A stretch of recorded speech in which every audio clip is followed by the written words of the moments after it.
नमस्कार, बहुत स्वागत है आपका ओंकार न्यूज में। मैं हूं आपके साथ ज्योति यादव। तो बुलेटिन की शुरुआत करेंगे इस वक्त की बड़ी खबर के साथ। सरकार ने पहलवानों को बातचीत के लिए फिर आमंत्रित किया है। इस बात की जानकारी केंद्रीय खेल मंत्री अनुराग ठाकुर ने दी है। दरअसल खेल मंत्री ने ट्वीट किया, सरकार पहलवानों से उनके मुद्दों पर चर्चा करने को तैयार है। मैंने एक बार फिर पहलवानों को इसके लिए आमंत्रित किया है। इससे पहले ओलंपिक मेडलिस्ट बजरंग पुनिया ने मीडिया को जानकारी दी थी कि शनिवार रात पहलवानों और उनके कोचों की केंद्रीय गृह मंत्री अमित शाह के साथ मुलाकात हुई थी। पुनिया ने कहा था कि गृह मंत्री ने मुद्दे को हल करने का आश्वासन दिया था। इससे पहले सोमवार को खबर ये भी आई थी सामने कि पहलवान रेलवे की अपनी नौकरियों पर लौट आए हैं और इस पर शीर्ष पहलवानों बजरंग पुनिया, साक्षी मलिक और विनेश फोगाट ने सोमवार को ट्वीट कर कहा था, हमारे मेडलों को 15 रुपये बताने वाले अब हमारी नौकरी के पीछे पड़ गए हैं। हमारी जिंदगी दांव पर लगी हुई है, उसके आगे नौकरी तो बहुत छोटी चीज है। अगर नौकरी इंसाफ के रास्ते में बाधा बनती दिखी तो उसको त्यागने में हम 10 सेकंड का भी वक्त नहीं लेंगे। नौकरी का डर मत दिखाइए। एक और ट्वीट में पहलवान बजरंग पुनिया ने देशवासियों से किसी अफवाह से दूर रहने की अपील की है और कहा था कि जब तक न्याय नहीं मिल जाता तब तक लड़ाई जारी रहेगी। तो सरकार ने पहलवानों को बातचीत के लिए फिर से आमंत्रित किया है और इसकी जानकारी खेल मंत्री अनुराग ठाकुर ने दी है। साथ ही साथ आपको बताते चले कि शनिवार रात पहलवानों और उनके कोचों के बीच केंद्रीय गृह मंत्री अमित शाह के साथ मुलाकात भी हुई थी। इस दौरान पुनिया ने कहा था कि गृह मंत्री ने मुद्दे को हल करने का आश्वासन दिया है। इससे पहले सोमवार को खबर सामने ये भी आई थी कि पहलवान रेलवे की नौकरियों पर लौट आए हैं। इस पर शीर्ष पहलवान बजरंग पुनिया, साक्षी मलिक और विनेश फोगाट ने सोमवार को ट्वीट कर कहा था कि हमारे मेडलों को 15,000 रुपये बताने वाले अब हमारी नौकरी के पीछे पड़ गए हैं। हमारी जिंदगी दांव पर लगी हुई है, उसके आगे नौकरी तो बहुत छोटी चीज है। वहीं नौकरी इंसाफ के रास्ते में बाधा बनती दिखी तो उसको त्यागने में हम 10 सेकंड का वक्त भी नहीं लेंगे। नौकरी का डर हमें मत दिखाइए। एक और ट्वीट में पहलवान बजरंग पुनिया ने देशवासियों से किसी भी अफवाह से दूर रहने की अपील की थी और कहा था कि जब तक न्याय नहीं मिल जाता तब तक लड़ाई हमारी जारी रहेगी।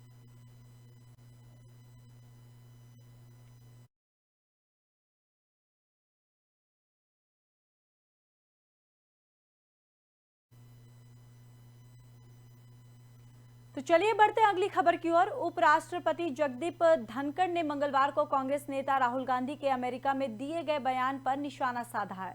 उन्होंने कहा है कि हमें रियर व्यू मिरर से देश का संस्थानों को कलंकित और नष्ट करने वालों को देखना चाहिए। दरअसल राहुल गांधी ने रविवार को अमेरिका में कहा था कि पीएम मोदी देश की गाड़ी को रियर व्यू मिरर देखकर चला रहे हैं। वे सिर्फ पीछे की तरफ देख रहे हैं और फिर हैरान हो रहे हैं कि हादसे पर हादसे क्यों हो रहे हैं। वहीं उपराष्ट्रपति ने इंडिया डिफेंस एस्टेट सर्विसेज और ऑफिसर्स को संबोधित करते हुए कहा कि वे इतिहास का बोझा ना उठाए, ये उनके विकास में बाधा बनेगा। उन्होंने कहा कि रियर व्यू मिरर में देखने के बाद आप जान पाएंगे कि किन लोगों का देश में प्रति व्यवहार अच्छा नहीं है और आप रियर व्यू मिरर में इसलिए देखते हैं जिससे एक्सीडेंट करने पर उतारू लोगों से बच पाए।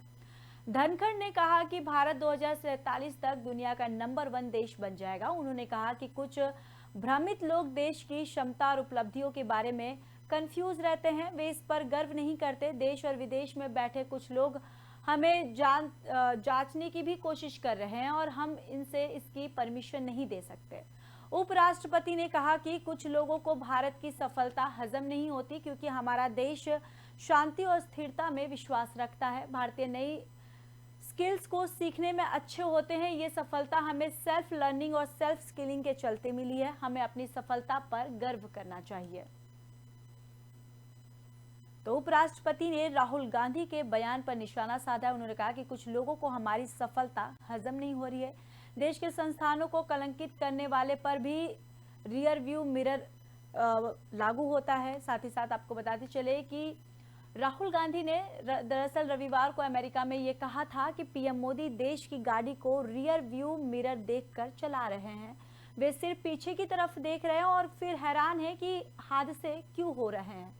उपराष्ट्रपति ने इंडिया डिफेंस स्टेट सर्विस के ऑफिसर्स को संबोधित करते हुए ये कहा कि वे इतिहास का बोझ ना उठाएं। ये उनके विकास में बाधा बनेगा। उन्होंने कहा कि रियर व्यू मिरर में देखने के बाद आप जान पाएंगे कि किन लोगों का देश के प्रति व्यवहार अच्छा नहीं है, और आप रियर व्यू मिरर से इसलिए देखते हैं कि जिससे एक्सीडेंट करने पर उतारू लोगों से बचा जा सके। और धनखड़ ने यह भी कहा कि भारत 2047 तक दुनिया का नंबर 1 देश बन जाएगा। उन्होंने कहा कि कुछ भ्रमित लोग देश की क्षमता और उपलब्धियों के बारे में कंफ्यूज रहते हैं, वे इस पर गर्व नहीं करते। देश और विदेश में बैठे कुछ लोग हमें जांचने की कोशिश कर रहे थे, हम उनकी इसकी परमिशन नहीं दे सकते। उपराष्ट्रपति ने यह भी कहा था कि कुछ लोगों को भारत की सफलता हजम नहीं होती, क्योंकि हमारा देश शांति और स्थिरता में विश्वास रखता है। भारतीय नई स्किल्स को सीखने में अच्छे होते हैं, और ये सफलता हमें सेल्फ लर्निंग और सेल्फ स्किलिंग के चलते मिली है। हमें अपनी सफलता पर गर्व करना चाहिए।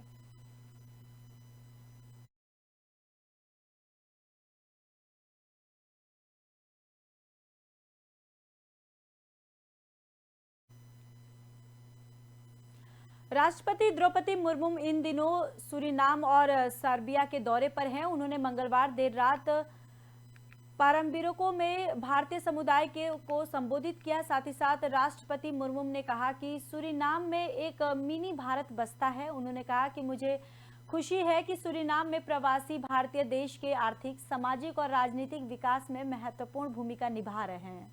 उन्होंने लगभग सभी क्षेत्रों में उत्कृष्ट प्रदर्शन किया। राष्ट्रपति मुर्मू में एक सामुदायिक स्वागत समारोह में सूरीनाम में रहने वाले भारतीय मूल के लोगों से मिली।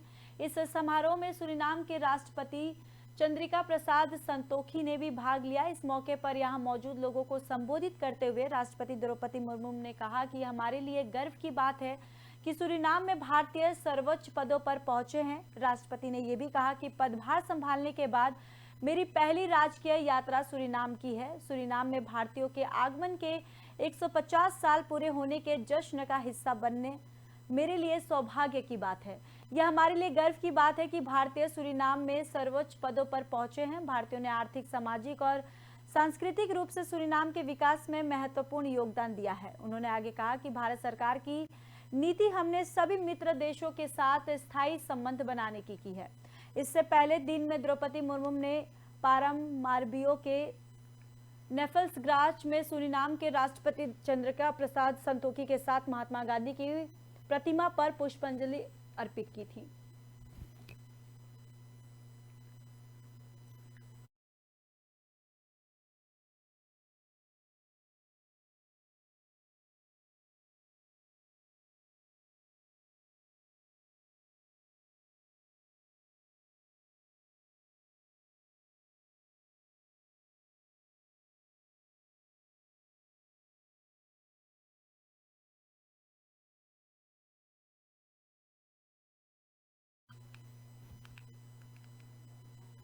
तो वही एम्बुलेंस और मेडिकल टीम मौके पर पहुंची है। दरअसल आपको बताते चले कि मध्य प्रदेश के सीहोर जिले में 300 फीट गहरे बोरवेल में गिरी 3 साल की बच्ची का रेस्क्यू ऑपरेशन बीती रात लगातार जारी रहा।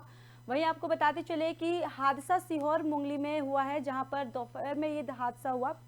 बच्ची 29 फीट नीचे फंसी हुई थी, जो आज सुबह तक वहां 50 फीट नीचे जा पहुंची है। उसको निकालने के लिए 10 से ज्यादा जेसीबी और पोकलेन मशीनों की मदद से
कि हम लोग नीचे लगातार खोदने का प्रयास कर रहे हैं। हमें लगभग टारगेट डेप्थ 30 फीट तक पहुंचना है, क्योंकि नीचे बहुत ही हार्ड पत्थर मिल गया है, इसलिए थोड़ा सा खनन में टाइम लग रहा है। लेकिन हम कुछ ही घंटों में बच्ची के लेवल पे पहुंचे। उसके बाद हॉरिजॉन्टल ड्रिलिंग एनडीआरएफ की टीम करेगी और उसके बाद बच्ची को रेस्क्यू करेंगे। कि हम लोग नीचे लगातार खोदने का प्रयास कर रहे हैं। हमें लगभग टारगेट डेप्थ 30 फीट तक पहुंचना है, क्योंकि नीचे बहुत ही हार्ड पत्थर मिल गया है, इसलिए थोड़ा सा खनन में टाइम लग रहा है। लेकिन हम कुछ ही घंटों में बच्ची के लेवल पे पहुंचे। उसके बाद हॉरिजॉन्टल ड्रिलिंग एनडीआरएफ की टीम करेगी और उसके बाद बच्ची को रेस्क्यू करेंगे। कि हम लोग नीचे लगातार खोदने का प्रयास कर रहे हैं। हमें लगभग टारगेट डेप्थ 30 फीट तक पहुंचना है, क्योंकि नीचे बहुत ही हार्ड पत्थर मिल गया है, इसलिए थोड़ा सा खनन में टाइम लग रहा है। लेकिन हम कुछ ही घंटों में बच्ची के लेवल पे पहुंचे। उसके बाद हॉरिजॉन्टल ड्रिलिंग एनडीआरएफ की टीम करेगी और उसके बाद बच्ची को रेस्क्यू करेंगे। कि हम लोग नीचे लगातार खोदने का प्रयास कर रहे हैं। हमें लगभग टारगेट डेप्थ। फिलहाल के लिए इस बुलेटिन में बस इतना ही। बाकी देश और दुनिया की खबरों के लिए देखते रहिए ओंकार न्यूज।